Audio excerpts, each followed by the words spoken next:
ये मुझे पता है मेरे पैरों पे कितने जख्म हुए हैं कि जब ये बात करते थे या ये गुस्से में होते थे इन द लेहैंड कैबिन में, ये जब पैर पे अपने शूज के साथ पैर रख के आपके पैर के जी कितना झूठ ये लड़की बोलती है?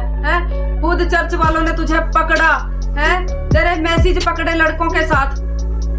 अरे तुम्हारी खोपड़ी में भेजा है कि भजिया है? बदमाश तो खुद है, सच या झूठ?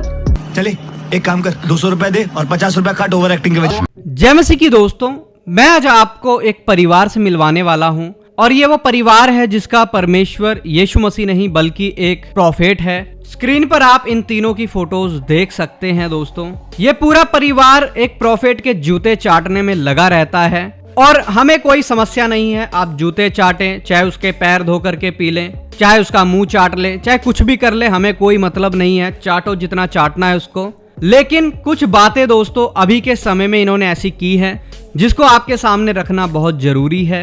आपने काफी समय से देखा होगा कि मैं इस टॉपिक पर अब बात करना ही नहीं चाहता, ना ही मेरा कोई ऐसा इंटरेस्ट है, लेकिन इस परिवार की जो खुजली है वो मिट नहीं रही है, तो शायद थोड़ी सी मिटानी पड़ेगी पुराने वाले स्टाइल में आकर के। इसलिए आज दोस्तों अपनी कुर्सी की पेटी बांध लीजिए और आज आपको नज़ारे दिखाएंगे और इस परिवार को भी नज़ारे दिखाएंगे। पहले आप जरा इस आंटी का ये वाला वीडियो देख लीजिए, उसके बाद फिर हम बात करते हैं। क्या उसको इतनी अकल नहीं है? प्रभु के दास के ऊपर तो इतना गंदा इल्जाम लगा रही है? और तो 3-4 साल के बाद तेरी अब नींद खुली है कि तेरे साथ छेड़छाड़ हुई है। 17-18 साल की तू पूरी जवान लड़की, तू बोलती है मुझे पता ही नहीं था। तू दूध पीती बच्ची थी, माँ की गोद में तू दूध पीती थी क्या? 17 साल की 18 साल की है? हाँ मैं जानता हूँ दोस्तों, ये आंटी कम आदमी ज्यादा लगती हैं, लेकिन अभी ये न्याय करने के लिए बैठी हैं। हालांकि हमारे देश में कानून है, अच्छी कानून व्यवस्था है और कानून के हिसाब से सारी बातें होती हैं, लेकिन अभी इनको न्याय करने का अधिकार जो है कानून ने दे दिया है। इसीलिए मुंह उठा करके, मुंह पे लिपस्टिक लगा करके बैठ गई हैं, कुछ भी बोल रही हैं बैठ करके। आपने अभी दोस्तों इन आंटी की ये बकवास सुनी है। इनका ऐसा बोलना है कि फलानी अंशु के साथ तो कुछ भी नहीं हुआ, कोई छेड़छाड़ नहीं हुई, कुछ नहीं हुआ। ये तो ऐसे ही बोल रही है, 17-18 साल की उम्र में सबको होश होता है।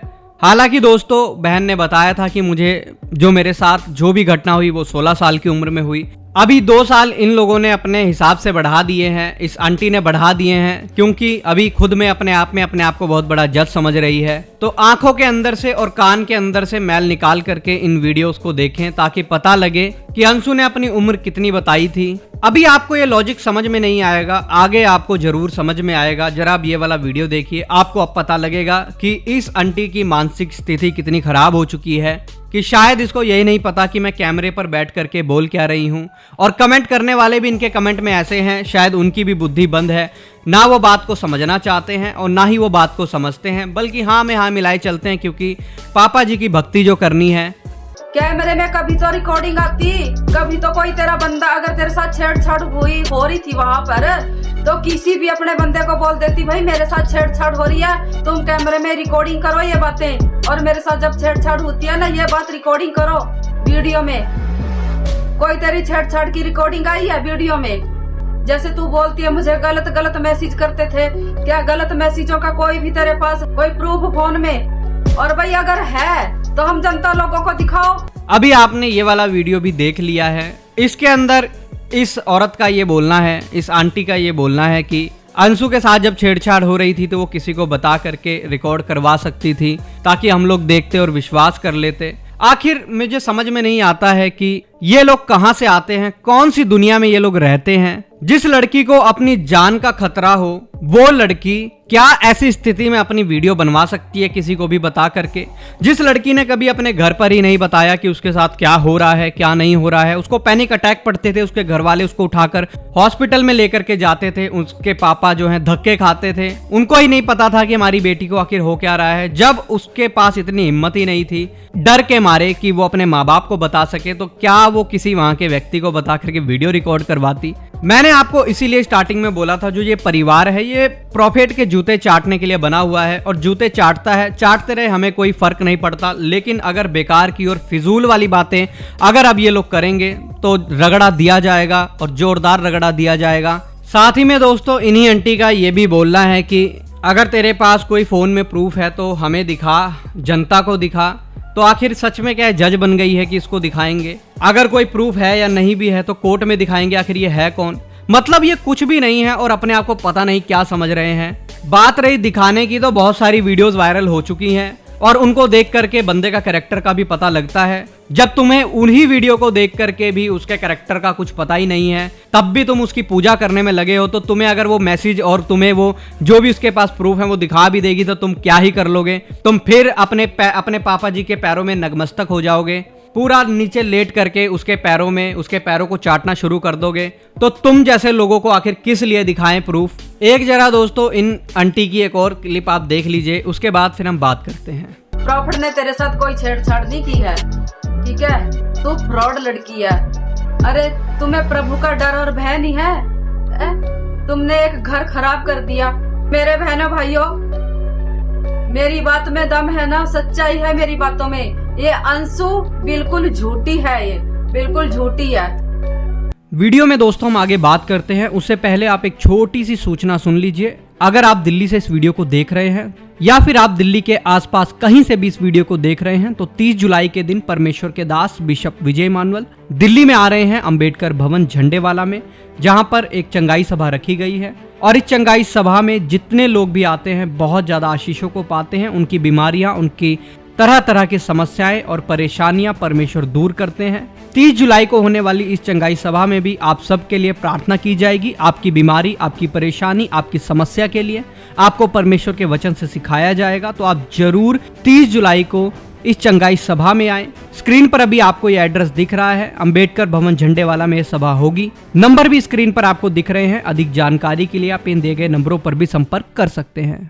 अभी आपने ये वाली क्लिप देख ली है, इसके अंदर आंटी का साफ कहना है कि तेरे साथ कुछ नहीं हुआ है, तेरे साथ फलाने ने कोई काम ऐसा किया नहीं है, तू फ्रॉड है। साथ में आंटी का ये भी कहना है तुमने घर खराब कर दिया। हालांकि इस बात से इस आंटी को कोई लेना देना नहीं कि उस व्यक्ति ने कितने घर खराब किए हों, उससे क्या लेना देना है।